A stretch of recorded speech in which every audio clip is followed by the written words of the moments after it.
నేను పిల్లలకి habit building and life skills కోచ్నండి. ప్రీటీన్స్ పిల్లలకి 6 to 14 ఇయర్స్ పిల్లల గురించి ఏమైనా డౌట్స్ ఉంటే మీరు క్వశ్చన్స్ అడగవచ్చు. Then I can clarify here. I want to ask one question అండి. పిల్లలకి హ్యాబిట్ బిల్డ్ చేయటం ఇంపార్టెంట్ అనుకుంటున్నారా లేదా? ఒకసారి నాకు చాట్ బాక్స్లో కమెంట్ చేయండి. Say yes or no please. Yes Paidi Raju గారు, yes thank you for sharing అండి.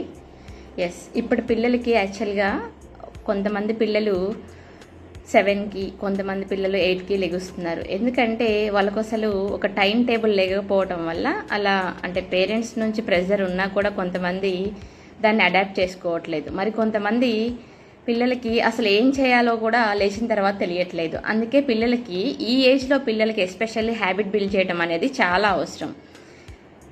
ఎందుకంటే ఈ ఏజ్లో అయితేనే పిల్లలు మనం ఎటు మోల్డ్ చేస్తే అటు మోల్డ్ అవ్వగలుగుతారు. పెద్దవాళ్ళు అయిన తర్వాత లైక్ ప్లాంట్ని ఎటు మోల్డ్ చేయాలని కూడా అటు చేయలేం కదా. చిన్నగా ఉన్నప్పుడు ఎటు తిప్పాలనుకుంటే అటు తిప్పగలుగుతాం కాబట్టి.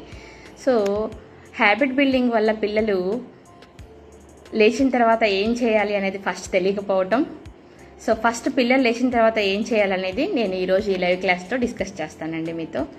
పిల్లలు లేచిన తర్వాత ఫస్ట్ వాళ్ళ మైండ్ అనేది చాలా కామ్గా ఫోకస్డ్గా ఉంటుంది కాబట్టి వాళ్ళు వాళ్ళ మైండ్కి కాస్త వర్క్ చేయించాలన్నమాట. ఎలా అంటే థింక్ చేయించాలి.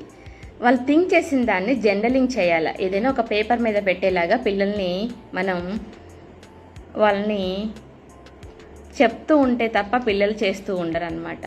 సో పిల్లలకి ఈ విషయాన్ని చెప్పడం చాలా అవసరం. లేచిన తర్వాత ఏం చేయాలి అని చెప్పేసి వాళ్ళ డేని ఎలా ప్లాన్ చేసుకోవాలో పిల్లలకి తెలియాలి. లేచిన తర్వాత వాళ్ళు ఒక బుక్ తీసుకొని దాని మీద వాళ్ళు రాసుకోవాలి. నా డేని నేను ఎలా ఈరోజు నేను చేయాల్సినటువంటి చిన్న చిన్న టాస్క్ ఏంటి అనేది ఆ బుక్ మీద రాసుకోవాలి.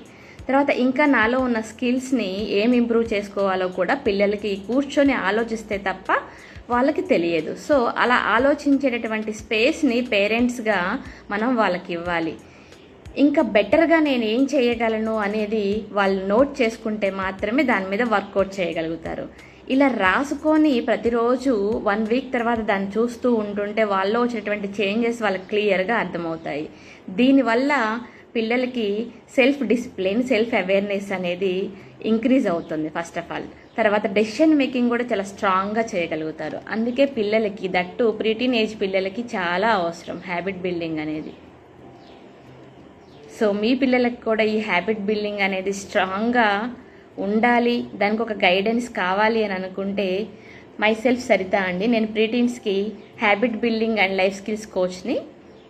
సరైనటువంటి గైడెన్స్ ఉంటే మాత్రమే పిల్లలు ఏ రంగంలో అయినా సరే ముందుకెళ్ళగలుగుతారు అని నేను నమ్ముతున్నాను. సో మీ పిల్లలకు కూడా ఈ గైడెన్స్, ఈ స్ట్రక్చర్ అనేది అలవాటు చేయాలి అనుకుంటే రేపటి నుంచి నేను ఆ కొత్త బ్యాచ్ని స్టార్ట్ చేస్తున్నాను. ఇంట్రెస్ట్ ఉన్న వాళ్ళు బయోలో నా లింక్ ఉంటుందండి, వాట్సాప్ లింక్. అందులో ఆ కమ్యూనిటీలో జాయిన్ అవ్వండి. Then I can share everything there. If you have any doubt please ask here అండి. థ్యాంక్ యూ మహేష్ గారు, థ్యాంక్ యూ నిత్య గారు, థ్యాంక్ యూ పావని గారు.